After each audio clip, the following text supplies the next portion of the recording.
નમસ્કાર ટીવી9 સમાચાર સાથે હું છું જીનાસા। ગુજરાત સહિત દેશભરના લોકો માટે એક મહત્વના સમાચાર આવ્યા છે। મેઘાલયના ચેરાપુંજીમાં ભારે વરસાદ વરસી રહ્યો છે અને છેલ્લા 24 કલાકમાં 26 ઇંચ જેટલો વરસાદ છે નોંધાયો છે।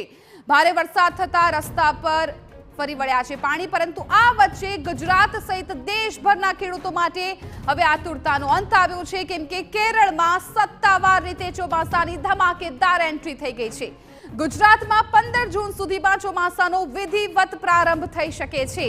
ખેડૂતો માટે આવ્યા છે ખૂબ જ સારા સમાચાર। કેરળમાં સત્તાવાર રીતે ચોમાસાની શરૂઆત થઈ છે।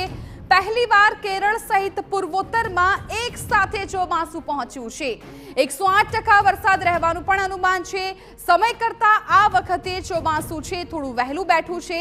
હાલ કેરળના મોટા ભાગના જિલ્લાઓમાં વરસી રહ્યો છે અનરાધાર વરસાદ, અને આ વરસાદ છે હવે ચોમાસાની દસ્તક સાબિત કરી રહ્યો છે। હવામાન વિભાગના પૂર્વાનુમાન પ્રમાણે ચોમાસું વહેલું આવ્યું છે। હવામાન વિભાગે 31 મેનું પૂર્વાનુમાન છે જાહેર કર્યું હતું। ગુજરાત સહિત હવે દેશભરના ખેડૂતોની આતુરતાનો અંત આવ્યો છે અને કેરળમાં સત્તાવાર રીતે ચોમાસાની એન્ટ્રી થઈ ગઈ છે। જી હા, અને 108% વરસાદ રહેવાનું આ વખતે હવામાન વિભાગનું પણ અનુમાન છે।